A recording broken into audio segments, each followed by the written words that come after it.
I am not here to celebrate a prophet. I am here to celebrate a man. Even in his pain, he wants people to gain.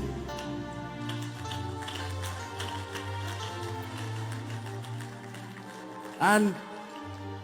this afternoon, such a very beautiful gathering, I would entreat all of us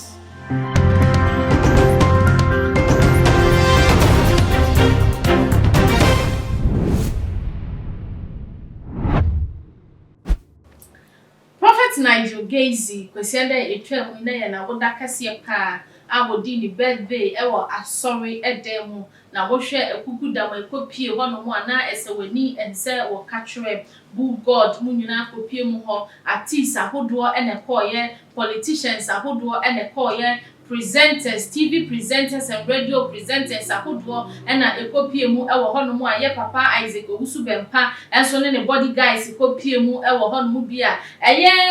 Kojo Jones ane Kojo Jones anano obeye na oyefro kakra kapa wo man Ghana mu aye dini ene beach wedding kakra ono nso kopie mu wo bia wonyina what tie eye prophet Nigel Gaisie echi ema ni twa ne birthday cake kama na no ena eye guest eba ya hodo no ye mo platform se won kasa won kan sem kakra bi emfantre eye prophet Nigel Gaisie abra wodi na woda epei ne no ena obi a ono nso eye ensemtro ni papa no agidin wo Ghana ha no mo a amanfo num se wo kan sem akase ne politicians obo wanchi tata wo mo enyo bi ese eye Captain Smart a owo onua ATV ono so kopie mu ho na ahese ne papa gi ni suit up and down wo di gina ho no na mu say yes Bemma abefie ankasa na no do ya ne efre no ema ne begina eye property so a onfa ne nsem ene ode ne nwom adidi kan ne nsem a papa yi gu ho no na captain ada woni e Canada Agyapong wo beef bi ana mayentie eye Captain Smart ne nsem a wo kanye ewo eye birthday no ase emfa enra. I met Prophet somewhere around 2014. Yeah, sure. I remember very well. I think far there at around mile 7. And there was a story. I knew it was not true. I knew that story was a huge lie. So I went to his office, as usual, to ask him, Openi, did you do that? I knew it was a lie, but I still have to go to him and ask. So I went to him. As soon as he opened his mouth, I told him, I know it's a lie. You don't have to explain to me, because looking is booking. But I want to tell you that there's a good rail on which you will pass on. And one day, the world will know the kind of a person you are. Captain Shremu Anacha said 2014 Oshia Eya Nigel Gaisie me and you. Abra na ne ho nsem a honorable Canada Japan dia betom mountain so kire say wo ma hyehyehye ma rewra ma no na ono no onim se enye no kre into koshia no na papa yi started so kire ne side of the story. I say mami ha ho nkasa o me nua ba ma me nua kuma don't talk how we pra esan say and when you look it book. He said looking is booking. So wo sha na de na capture at wadwimo eno ntino ni amanfo hu no wo hu na capture to omadwimo a wo fi se no a eno no na ono no e ka kire eye Nigel say enya dia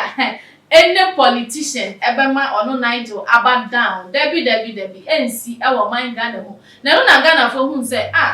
ensema Captain Smart kwa kan the birthday na se die na kire say wa bo eye Kennedy akomprako Agyapong wa bona to ho ebubu na skata na nya sa opportunity na kansem dia chena ma na hu se ensem wa kwato Nigel so no na ye ntro enye no kre ani ni expose a wode ba ye e wo na 2 no e ma enam so ma na nsenya na Nigel krampo ni eye honorable Kennedy e kwa kan bo mu a wode odo ebo odomu esan se ni amanfo akeka ni nyina ye se wo pese wo bringing it down wo losing it down na so no ohun se nyame bi e wo n'animo wadwen chira no fafa comment section as na like na share all the social media platform no eso edina Empress and mama na ketu ba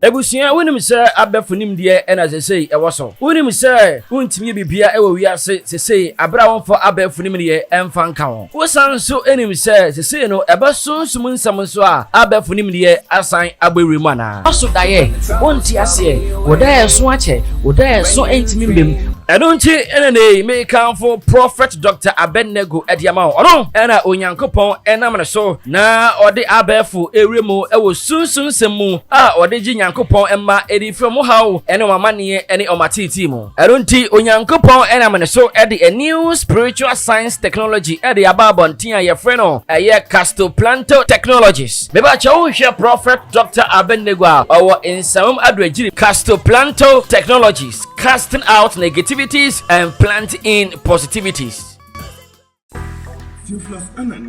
So the best media school in Ghana there, and you too much multimedia college. If we say about equipment apapa, a chair for our quadruple awardisium, any air conditioned room there, about media law, advertising, camera handling, and marketing there. And then location no a coffee pipe junction. Fanamba ne boasio na wankasa frɛ na obi andada wa na memo bi nkasa me frama wankasa frɛ abati bi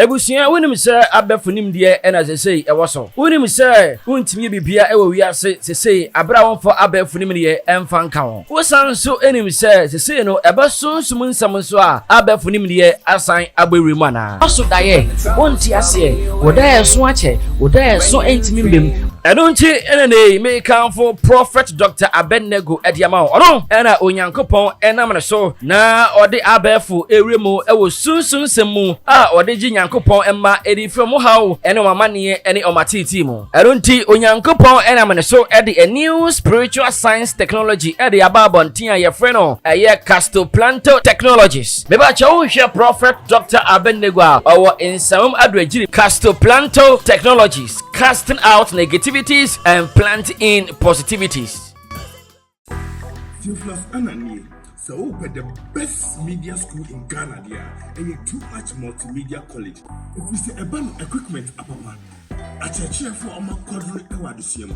any air conditioned room there,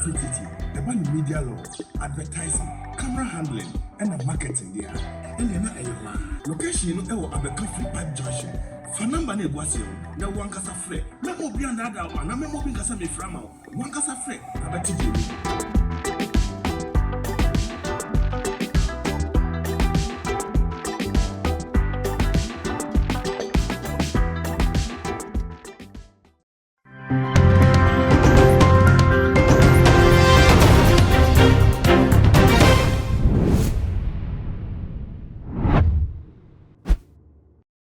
Ebusia wonim se abefunim de ena sesei ewoso wonim se wontimi bibia ewo wiase sesei abra wonfo abefunim de emfa nka won wosan so enim se sesei no ebesonsum nsam so a abefunim de asan agbewremu ana oso daye wonti ase wodaye so ache wodaye so entimi mbem edonchi enene me kanfo Prophet Dr. Abennego Ediama ono ena onyankopon enam ne so na ode abefu ewremu ewo sunsun semu a ode gi nyankopon emma edi from how ene mamane ene omatiti mu edonti onyankopon enam ne so ede a new spiritual science technology ede ababontin a ye freno eye castoplanto technologies me ba chawo hwe Prophet Dr. Abennego a owo insam adwagiri castoplanto technologies casting out negativities and planting in positivities.